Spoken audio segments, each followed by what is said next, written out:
존경하는 국민 여러분, 저는 대통령으로서 피를 토하는 심정으로 국민 여러분께 호소드립니다. 이 모든 현상은 전부 의도된 것이고, 이 썩은 핏물처럼 새빨간 더러운 의도는 바로 중국과 북한 공산당으로부터 왔다는 것을요. 여러분, 중국의 공산화는 우리나라 대한민국이 첫 타겟이 아니었습니다. 지금 홍콩의 상황이 어떤지 아시나요? 현재 홍콩은 중국 공산당의 검증이 끝난 사람만 선거에 출마할 수 있고 정치인이 될 수 있습니다. 중국 공산당의 반기를 드는 정치인들은 모두 체포되고 실종되었습니다. 당연히 언론과 미디어는 통제되고, 심지어 일반 시민이 길거리에서 민주주의, 자유주의를 외치기만 해도 체포에 수감되고 있으며, 초, 중, 고, 대학, 경찰, 나라의 핵심이 되는 공기관에서 매일 아침 시진핑을 향한 충성이 의무적으로 행해지고 있습니다. 지금 21세기 2025년의 말입니다. 이 찬란했던 문화강국 홍콩이 어떻게 이렇게 한순간에 사라지게 됐을까요? 무슨 핵이라도 맞았을까요? 역사 속으로 사라짐은 찰나였지만 그 과정은 한순간에 이뤄진 게 아니었습니다. 총칼 미사일로 단숨에 무력으로 사라진 게 아닌 이 썩은 빨간 핏물이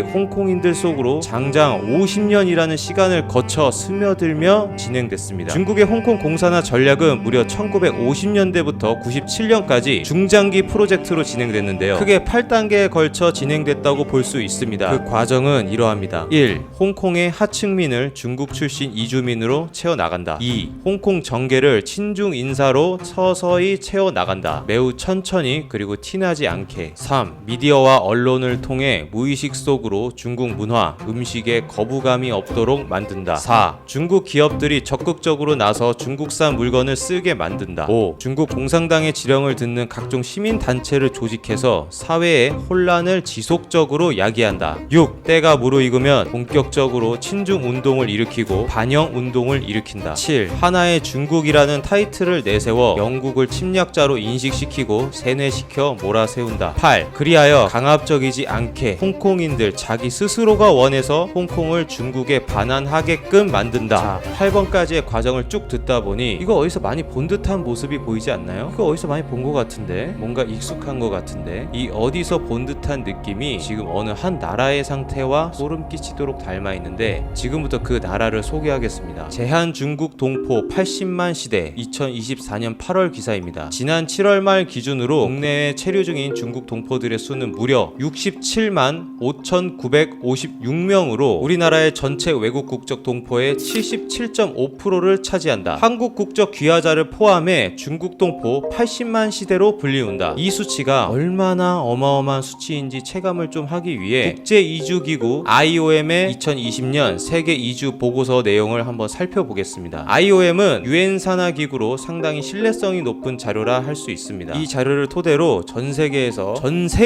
중국 국적 이민자가 가장 많이 거주하는 국가 순위를 매겨보면 1위 미국 270만 명, 2위 대한민국 86만 8천 명, 3위 일본 78만 5천 명으로 대한민국이 전 세계에서 중국인을 가장 많이 가지고 있는 나라 2위인 것을 확인할 수 있습니다. 미국 전체 인구의 6분의 1밖에 안 되는 이 조그만한 땅덩어리 대한민국에 무려 86만 명의 중국인이 거주하는 것으로 전 세계 2위입니다. 심지어 이 보고서는 2019년 기준으로 작성된 것으로 2025년인 현재 더 많은 중국인들이 대한민국에 거주하고 있을 것으로 추정됩니다. 두 번째, 민주당의 친중 행위는 2000년대 이후부터 서서히 가면을 벗기 시작하면서 2017년 문재인 정권을 기점으로 본격적으로 시동을 걸었는데요. 우선 민주당의 핵심 인물들의 친중 행위적 발언부터 몇 가지 살펴보겠습니다. 문재인 전 대통령은 2017년 베이징 대학교를 방문해 중국몽은 중국만의 꿈이 아니라 한국도 함께할 것입니다 라는 발언과 함께 중국은 높은 산봉우리, 한국은 작은 나라 라는 발언을 하기도 했고요. 이재명 민주당 대표는 왜 중국을 찝쩍거려요?